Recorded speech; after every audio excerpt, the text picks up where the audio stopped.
আসসালামু আলাইকুম এভরিওয়ান, আমি অবনী। সো আজকের ক্লাসে আমরা যে টপিকটা সম্পর্কে জানবো সেটাই হচ্ছে উদ্ভিদের প্রজনন সম্পর্কে, অর্থাৎ এটা হচ্ছে বায়োলজির চ্যাপ্টার 11।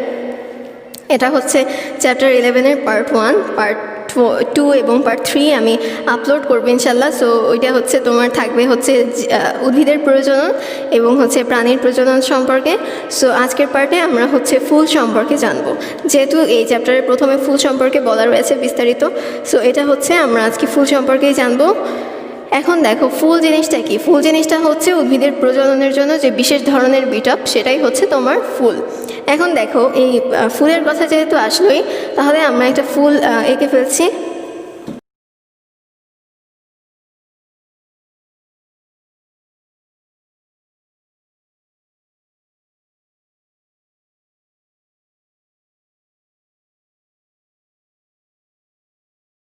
ওকে, সো এইটা ছিল মূলত ফুল। এটা আঁকা অনেক ইজি, তাও আমি এঁকে দেখালাম, যেহেতু অনেকে বলেছে কমেন্টে যে ছবি আঁকা শিখতে চায়।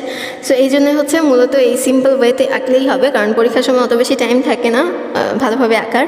এখন দেখো, এই যে এই ফুলের এই অংশটাকে বলা হয় হচ্ছে তোমার গর্ভমুণ্ড, ঠিক আছে? এই মাথার যে অংশটা, এটাকে বলা হয় হচ্ছে গর্ভমুণ্ড। আমি প্রথম স্ত্রীস্তবক থেকে শুরু করছি। এই অংশটাকে বলা হয় হচ্ছে গর্ভদণ্ড, এই অংশটাকে বলা হয় হচ্ছে গর্ভাশয়। আর এই যে এগুলো হচ্ছে পুংস্তবকের অংশ, এটাকে বলা হয় হচ্ছে পুংদণ্ড, এটাকে বলা হয় হচ্ছে তোমার পরাগধানী বা পরাগথলি। আর এগুলো তো তোমরা জানোই, এগুলো পাপড়ি। আর এটাকে বলা হয় হচ্ছে বৃতি, সবুজ রং দিয়ে যেটা এঁকেছি।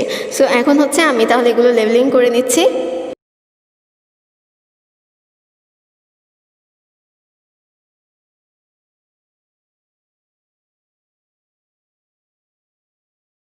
তো এইগুলোই হচ্ছে মূলত ফুলের বিভিন্ন অংশ। এই দুইটা মিলে হচ্ছে তোমার পুংস্তবক, আর এই তিনটা মিলে হচ্ছে তোমার স্ত্রীস্তবক গঠিত হয়, ঠিক আছে?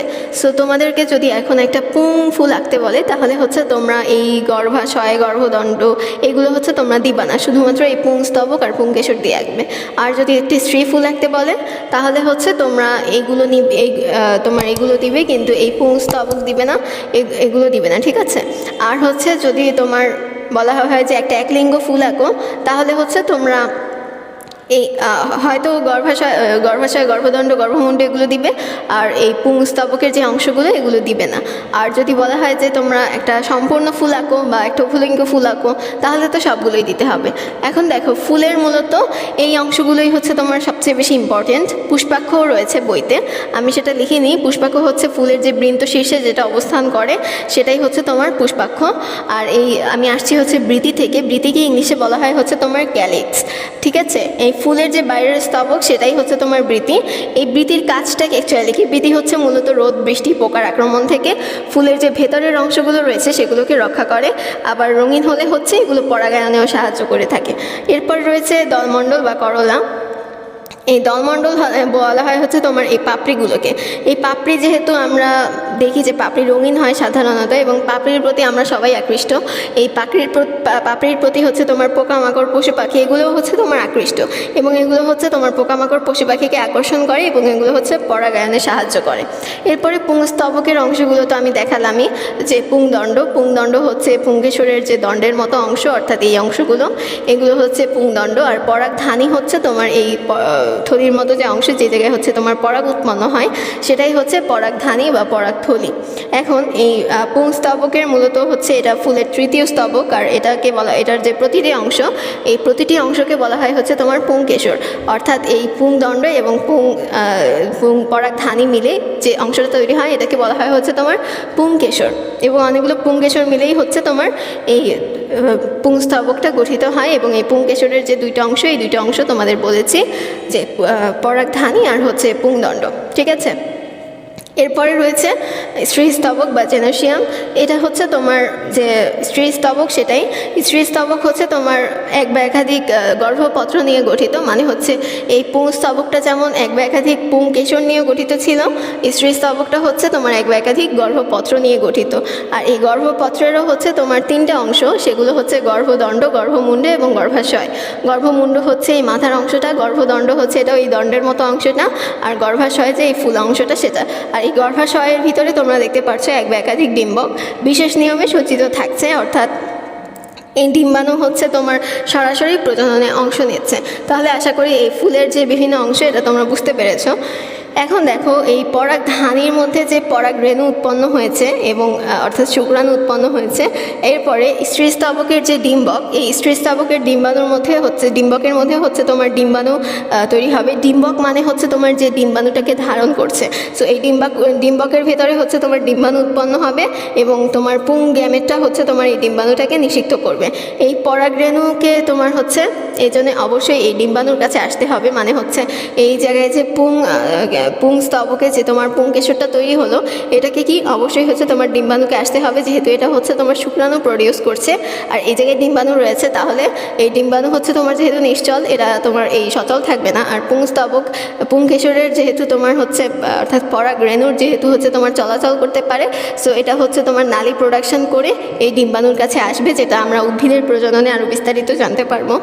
এখন এই যে এই পরাগরেণু যখন এই গর্ভমুণ্ডে তোমার পতিত হবে, অর্থাৎ এই পুংকেশরে যে পরাগরেণুগুলো সজ্জিত থাকছে, এটা যখন এই তোমার গর্ভমুণ্ডে এসে পতিত হবে, এটাকেই বলা হয় হচ্ছে তোমার পরাগায়ন। অর্থাৎ পরাগায়নের সংজ্ঞা দিতে বললে কি বলবে, যে পরাগধানী থেকে পরাগরেণু গর্ভমুণ্ডে পতিত হওয়ার প্রক্রিয়াই হচ্ছে কি পরাগায়ন।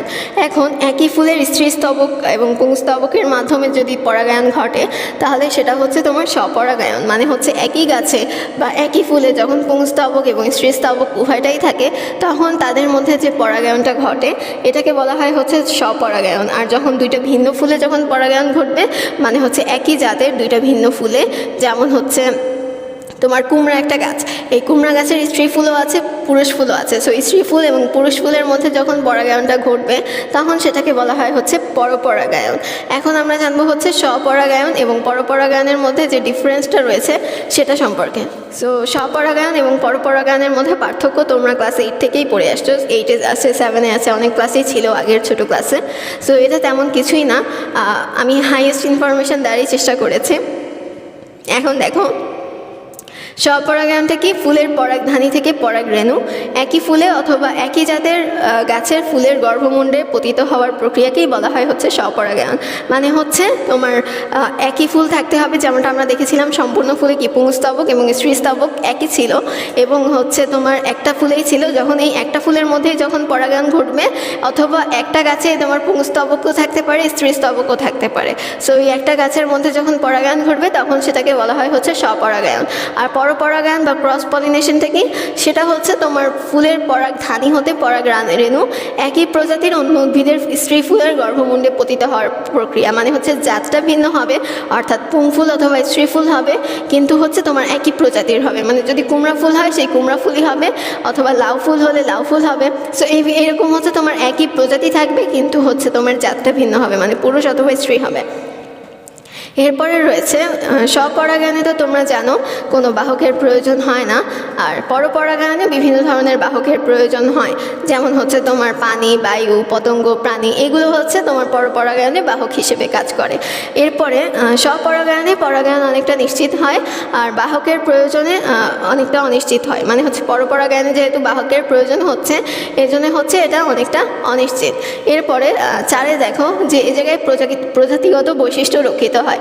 যেহেতু একই গাছের মধ্যে হচ্ছে, তাই প্রজাতিগত বৈশিষ্ট্যটা এই জায়গায় অবশ্যই রক্ষা হবে।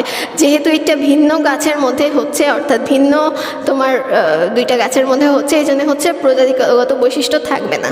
এরপরে রয়েছে নতুন উদ্ভিদের অভিযোজন ক্ষমতা কমে। অভিযোজন মানে হচ্ছে প্রতিকূল পরিবেশে টিকিয়ে রাখার ক্ষমতা। সো এই জায়গায় হচ্ছে অভিযোজন ক্ষমতা কমবে, আর এই জায়গায় হচ্ছে তোমার অভিযোজন ক্ষমতা কি হবে, বাড়বে। মানে হচ্ছে নতুন পরিবেশে টিকিয়ে থাকার ক্ষমতা বা প্রতিকূল পরিবেশে নিজেকে টিকিয়ে রাখার ক্ষমতাটা কি হবে, বাড়বে।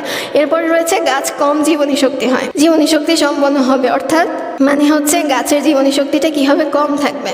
মানে হচ্ছে তার যে শ্বসনের পরিমাণ, তারপরে হচ্ছে তোমার সালোক সংশ্লেষণের পরিমাণ, এগুলো হচ্ছে তোমার কম হবে, আর এটা হচ্ছে তোমার জীবনী শক্তি বেশি হবে। এরপরে রয়েছে বীজের অঙ্কুরোদ্গমের হার কমে যায়, আর এই জায়গায় হচ্ছে বীজের অঙ্কুরোদ্গমের হার বাড়ে। এরপর রয়েছে পরাগরেণুর অপচয় কম হয়, আর এই জায়গায় পরাগরেণুর অপচয় বেশি হয়। যেহেতু হচ্ছে তোমার দুইটা ভিন্ন গাছের মধ্যে যখন তোমার পাখি, ফুল বা অন্য কিছু বসবে, সেগুলো তো আবার উড়ে উড়ে অন্য ফুলে যাবে। সো পরাগরেণুর অপচয়টাও বেশি হবে। আর এই জায়গায় যেহেতু একই গাছের মধ্যে হচ্ছে কোনো পাখি বা কোনো বাহকের ঝামেলাটা থাকছে না, এই জন্য হচ্ছে পরাগরেণুর অপচয়টাও কম হচ্ছে। উদাহরণ হিসেবে কি আছে, সরিষা, ধুতুরা, কুমড়া, এরপর এই জায়গায় রয়েছে পেঁপে বা শিমুল। এইগুলোই হচ্ছে মূলত পরপরাগায়ন এবং স্বপরাগায়নের মধ্যে পার্থক্যগুলো। আজকের ভিডিওতে তেমন কিছু বলিনি, আমি পরের ভিডিওতে হচ্ছে তোমাদের পুং গ্যামেটোফাইটের উৎপত্তি, স্ত্রী গ্যামেটোফাইটের উৎপত্তি এবং হচ্ছে নতুন স্পোরোফাইট গঠন সম্পর্কে বিস্তারিত বলবো, এবং পরবর্তী ভিডিওতে থাকবে হচ্ছে প্রাণীর প্রজনন সম্পর্কে। সো আশা করি তোমরা ভিডিওগুলো দেখবে। তাহলে আজকের ভিডিও এই পর্যন্তই, সবাইকে ধন্যবাদ।